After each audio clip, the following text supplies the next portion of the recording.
Welcome back to Your 1230, the only podcast where our guests tell their story with the help of 12 questions in just 30 minutes.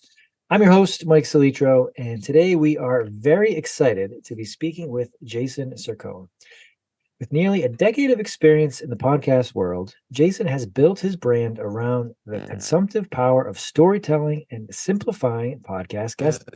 He helps leaders craft their authentic story and tell it with confidence as a podcast guest while simultaneously maximizing the value of each guest appearance and establishing thought leadership in their niche. You'll also find him hosting Evolution of Brand, a podcast featuring stories and strategies for building an authentic personal brand. Jason, welcome. We are really excited to have you here. Thank you very much, Mike. I'm very excited to be here with you. Thanks for having me.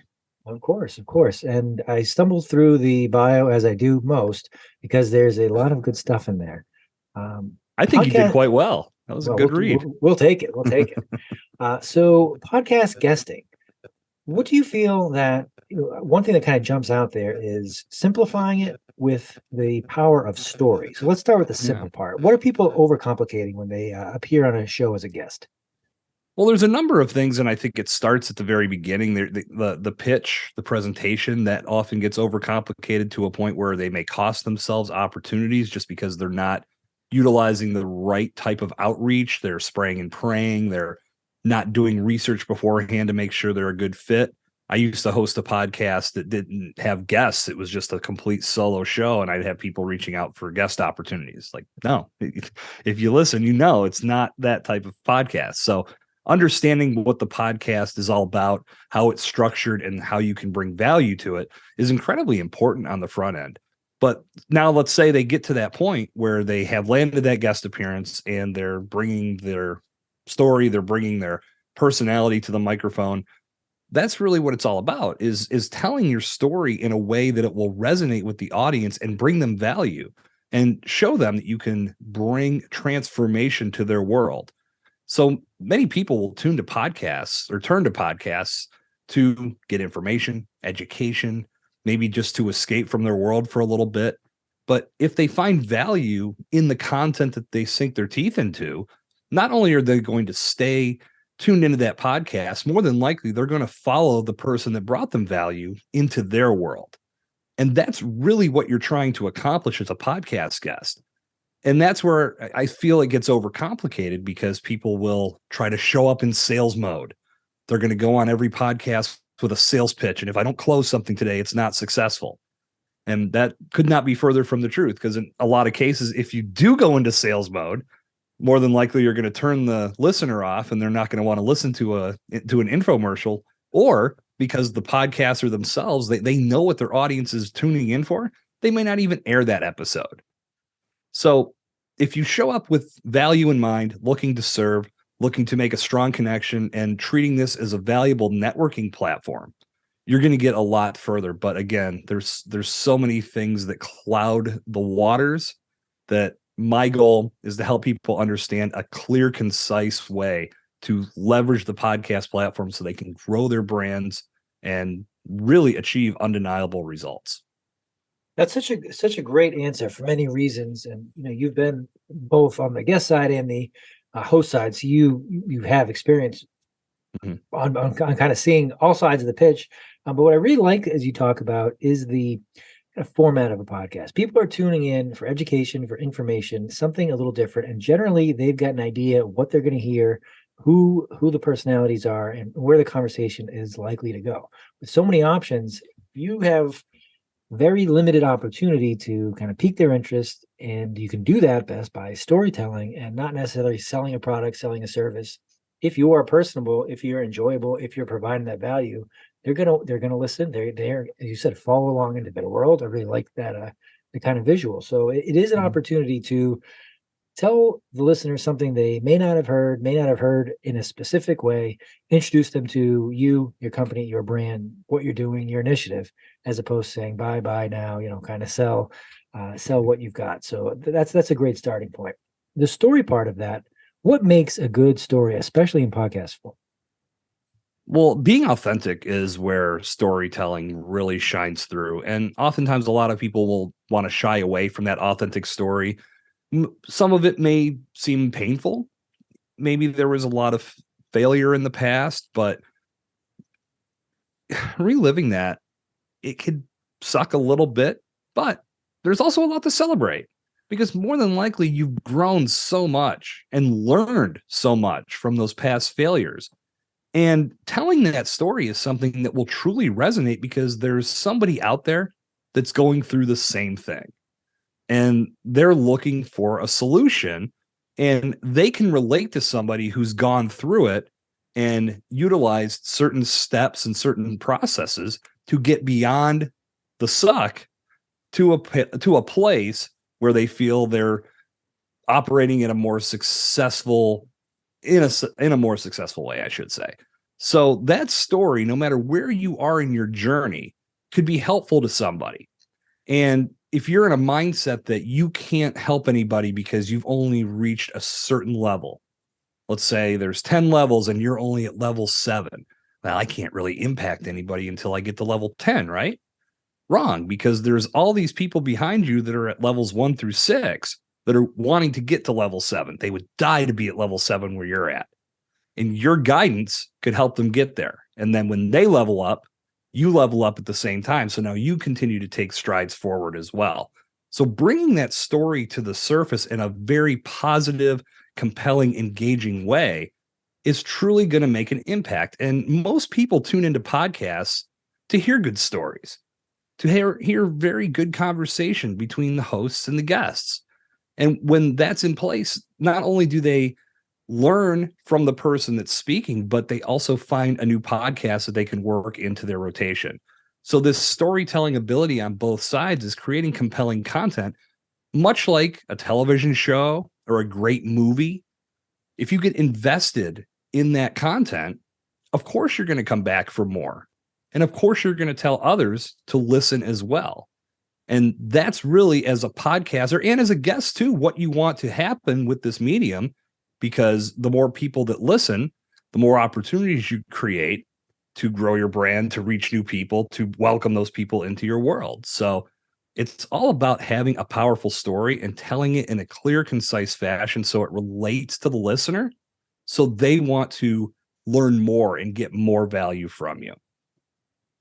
I like how you describe the different levels and then being able to bring somebody else, even if you're not at that peak, that 10, there is going to be an audience that is behind you, either in tenure or success, and you can bring them to where you are. There's always going to be somebody looking to get ahead, no matter Mhm. what level you're at. And that also the failure part of that I think it's important that, especially when telling these stories, that it's acknowledged. And sometimes I'll have stories that say, well, I was doing this wrong, but now I'm definitely not doing it wrong. And I always kind of take a step back. It's like, well, are you going to be telling a different version of the story in 6 months where, as we were talking, it was still a mistake? So I think the failure part is really important, and to realize that sometimes it's always going to be hindsight, or it's going to be, uh, constantly tweaked, or it's going to be continually improved, where I might not be making that same mistake I was making, but what I'm doing today is not perfect. It's not the end. It's always going to be an evolution. So I think that's what kind of helps these stories.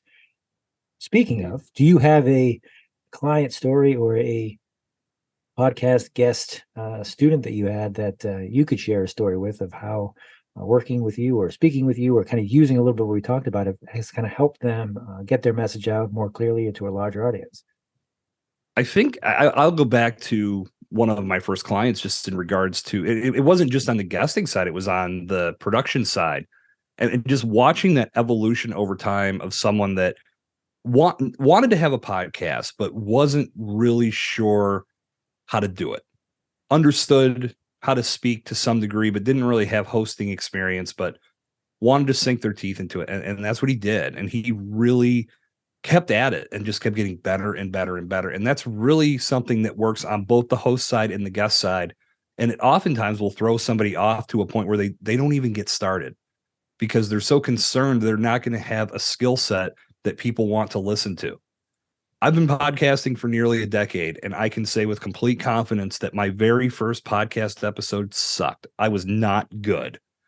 And any podcaster, it doesn't matter who it is, it could be your favorite show, it could be you yourself. If you go back and listen to your very first episode and then go and listen to your most recent episode, you're going to see a significant difference, because the more you do this, the more you get better. So watching that unfold as someone got more confident in their voice, that's what lights me up. That's what gets me excited. I love seeing somebody make that breakthrough, because as they practice, they get better. And that's what I watched my client do. And he kept building on that skill set over time and just continued to get better and better. And that's really what it's all about, is whether you're looking to leverage this platform from purely a guest standpoint, which is entirely possible. You don't need to have your own podcast to leverage the podcast medium, or you want to be a host, or you do a hybrid where you're doing both. It's all about consistency, and it's all about getting a little bit better at your craft each and every time you turn on a microphone. So watching him do that was incredibly impressive to see. And the commitment is really what it's all about. So I was very proud to see him come to life that way. Very nice. That's a good story, and you're absolutely right. That is, as you said that, I thought back to my first few episodes, and was just horrified thinking about having to listen to it. So, and it's one of those things that I'm going to listen to this episode 2 years down the road. I'm like, man, I could have done this better. And so I love the way you think about it and kind of package it for your clients. Um, for someone who is guesting on a podcast, what either quantifiable or what results should they be looking for to see if they quote unquote did a good job, or what should they, if they can accomplish two things, what should they be looking to do? For one, I think it's all about bringing value and being a resource for that podcaster. So it's not just about the speaking during the interview. Of course, that's going to be a major part of it, but it's how you embrace the entire experience of being a podcast guest, because this is a tremendous platform for connecting with somebody new and building a new relationship. And you never know where those types of things can go. So looking at podcasting and trying to get the most from each and every experience. And what I mean by that is, are you starting with connecting with this person, maybe on LinkedIn, for example, to start a relationship to where you can connect not just on the podcast, but on another platform? It's taking away that whole, like, think about someone that owns a pickup truck. If you're that person, you know what it's like to own a pickup truck, and you'll hear from somebody that you haven't heard from in over a year, and they just, hey, what's going on? And you look at the text and just go, great. If I respond to this, I know what's coming after that. And you say, hey, what's up? Well, I'm looking to move a couch this weekend. Can we use your truck? You know, you always are on call when you have that truck, but you don't hear from somebody until they need you. It's taking that away from the podcast environment to where you're only reaching out to somebody to get the interview conducted, and then when the show goes live. So if you can do that on the guest side and bring this element of relationship and friendship to the game, it can help bridge the gap, and it can make some very exciting things happen. So that's the very first thing I would say could be a measure of success. And the second would be, if you do go back and listen to your interviews, you can discover how clearly you're telling your story and just continue to get better and more confident over time with it. And a lot of guests will make that mistake to where I don't want to hear my own voice. I hate the sound of my own voice. So they don't go listen to their interviews. And the first thing I tell anybody is, you got to get that out of your head right now, because you're the only one thinking it. Anybody that tunes into a podcast, they're tuning in for your message. They're not tuning in for your voice. And probably in the most extreme of scenarios, like maybe your voice sounds like Fran Drescher or Bobcat Goldthwait, that might be somebody that's like, wow, this person's voice, crazy, right? No, they're not thinking on that level. They're thinking about the story and the value and how you can bring impact into their life. So you need to look at each interview that you do, each guest appearance you do, and evaluate it for what it brought to the world. Were you clear and concise?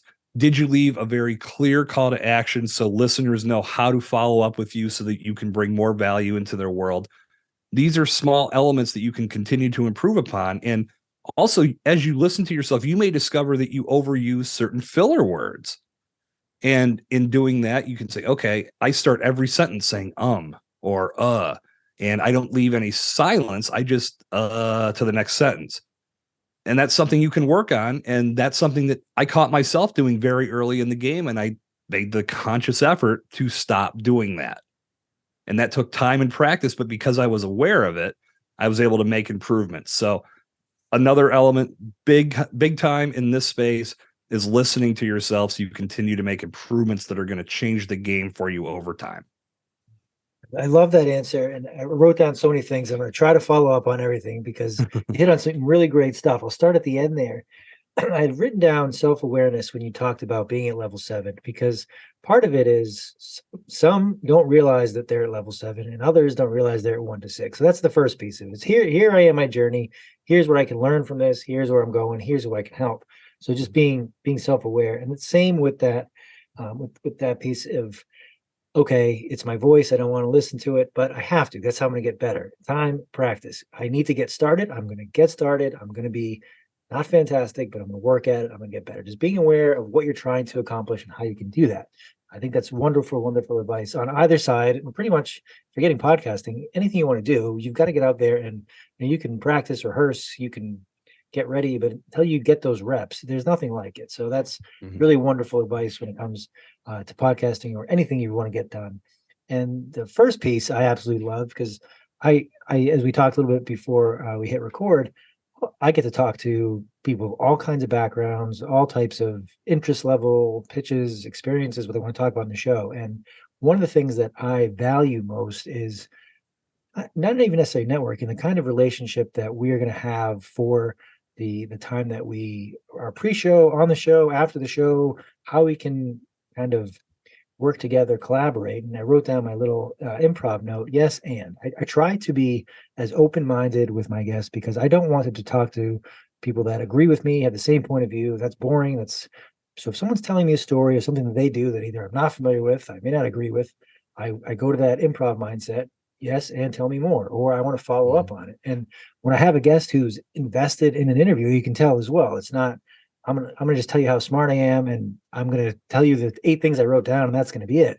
It's we're having a real back and forth conversation. It might be one that, I don't know what not I've had people have backgrounds that I had no idea, written books, record songs that I would not have listened to or read otherwise. And that's been some of my best interviews because kind of get yourself out of that comfort zone and learn something new. So that's really good advice that it's, if you're going to be in someone else's game, play their game. And if you're going to invite someone in, do so open arm and kind of play together. So I think that's really helpful, both, for podcasting and in general, that it doesn't hurt to do any of those things. So love that advice wholeheartedly. Yeah, I think, that advice, like a lot of things in podcasting, it transcends the act of podcasting. It goes into a lot of areas of your life, both personally and professionally. I think of speaking skills that you develop here on the microphone translate so well to presentations, to maybe giving speeches, or maybe speaking in front of large audiences. Also, how you communicate with loved ones. I know my podcasting abilities allow me to dig a little deeper with my daughter when I say, "How was school today?" And she goes, "Good." And I say, "Okay, tell me one thing you learned." And you just continue to build on it so we get a conversation going. Again, you're developing skills that can make you a more effective podcast guest or podcast host, but it doesn't need to stop there. So if you continue to build and dig deeper, you're going to get better at everything you do.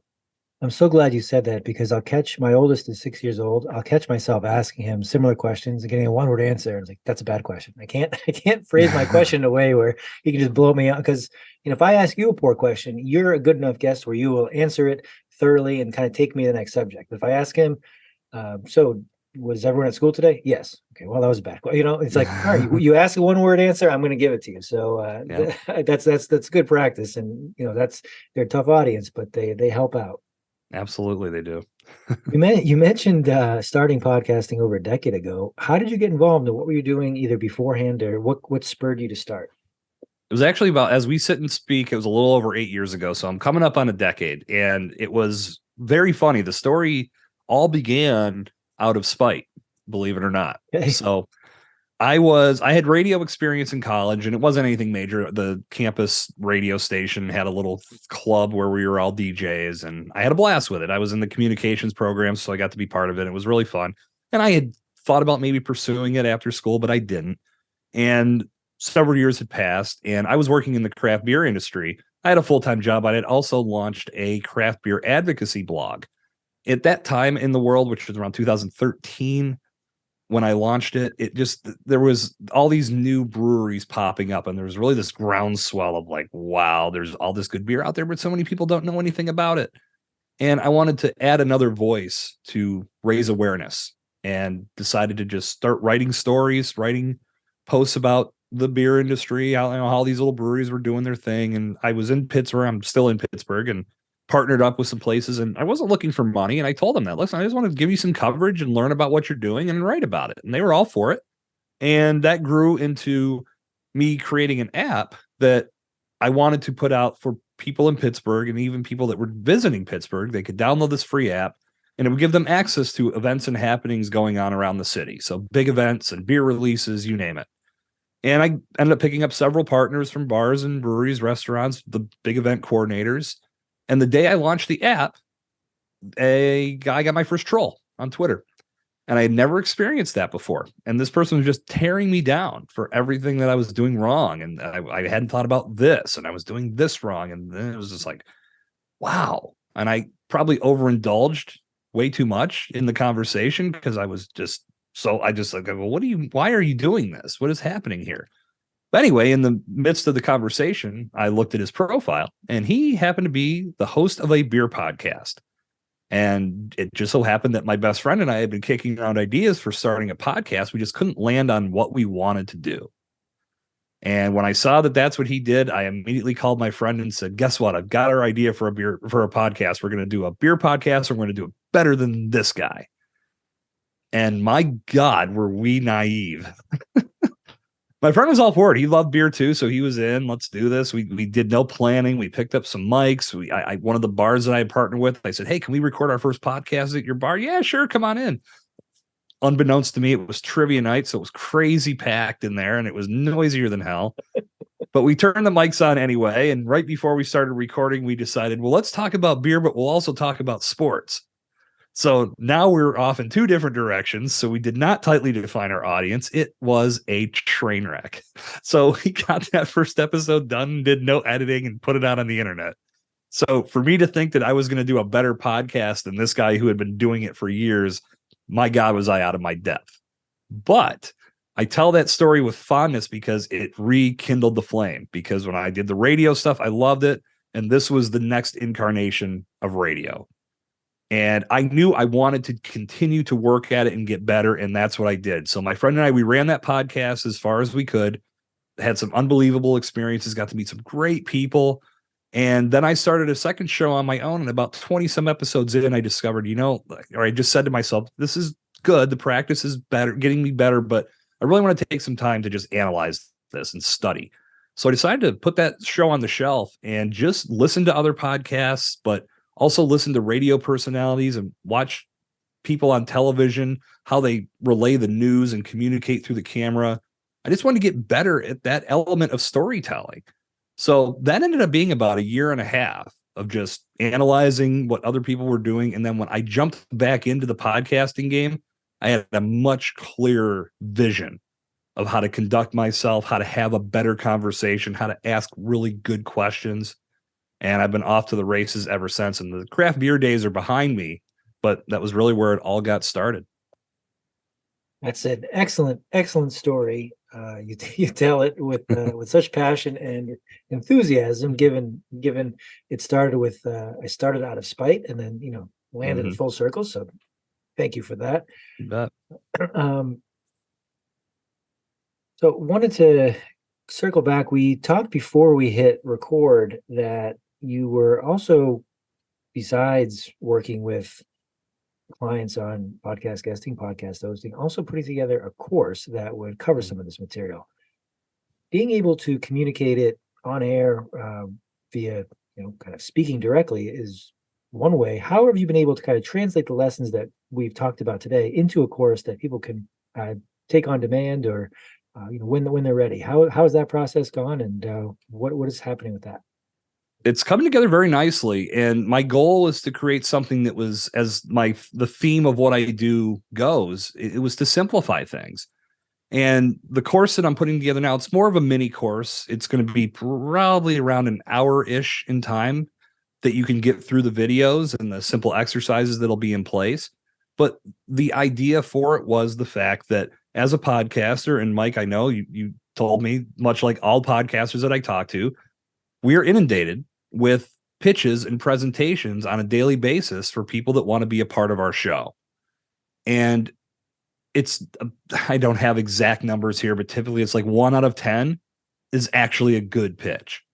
It's a good presentation. They're actually doing things that stand out and make me say, okay, this is a person that I can talk to because I know they are looking to bring value to my podcast. They've listened to the show. They know their expertise aligns with what I'm creating.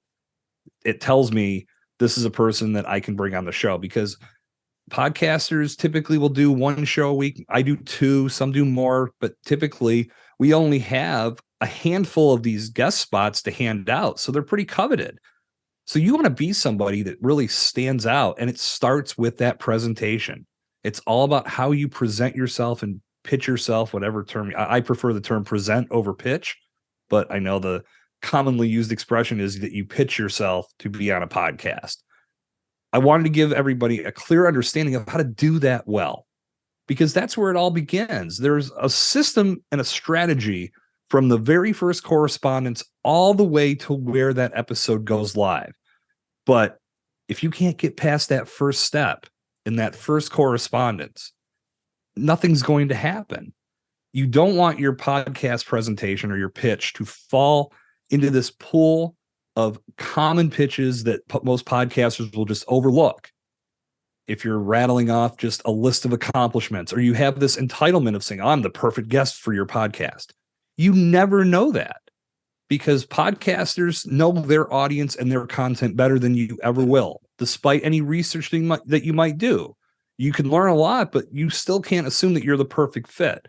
And even with the best possible pitch in the world, that podcaster may see it differently. So you never want to assume. You just want to bring your value to the surface.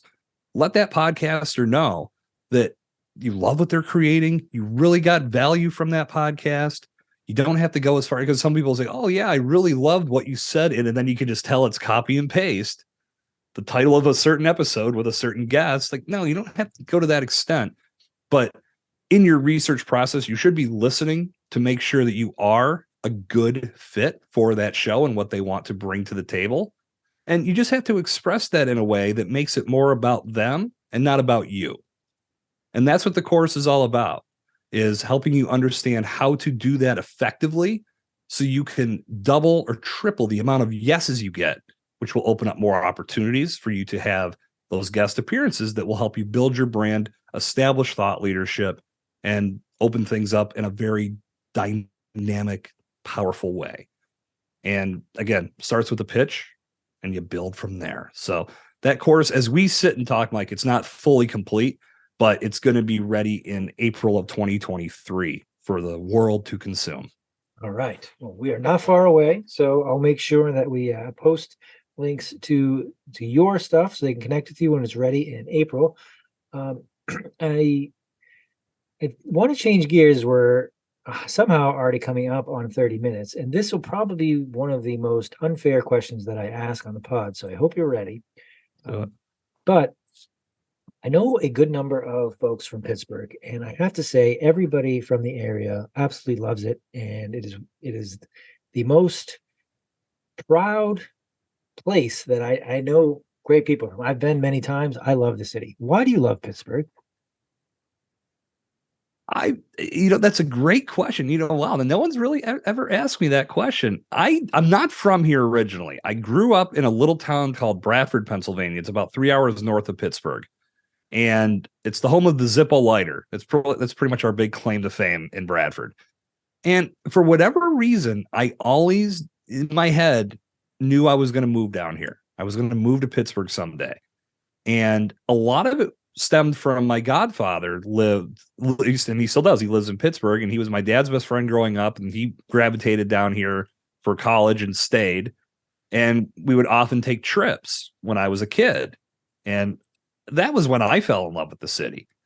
And when I was ready to make that move out of my little town, I got accepted at Duquesne University for my master's degree. And that's really what sparked it.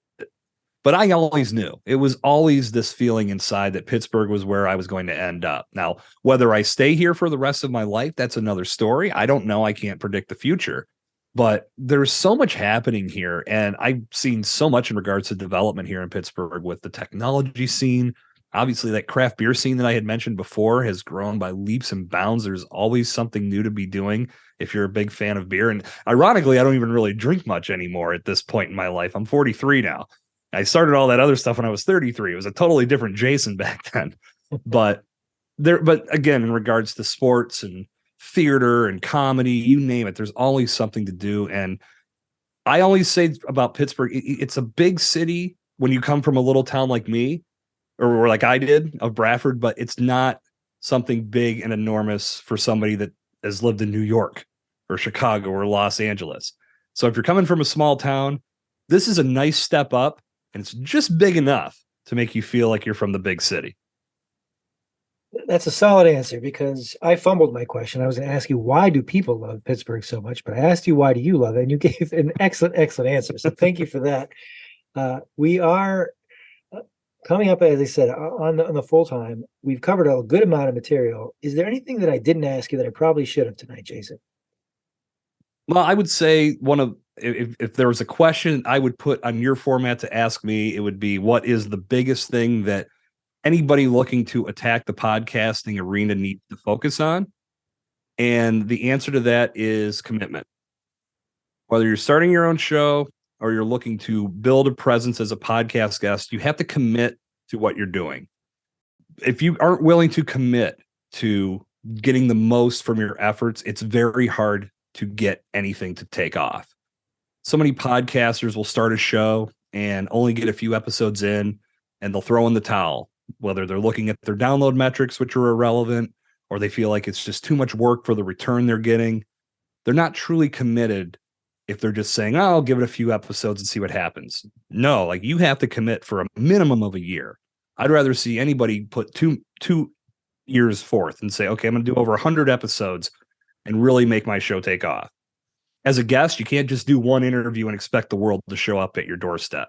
You have to be committed to making these guest appearances, connecting with new podcasters, building relationships, and growing your presence. And when you do that, you learn to tell your story in a more confident fashion, and you build more confidence in your overall delivery and approach. So taking time to commit to whatever you're doing, whether it's both sides of it or one or the other, you're going to be in a much better place if you're committed to doing things consistently, and it's going to just make you better at what you're doing, and it's going to take you to a whole new level.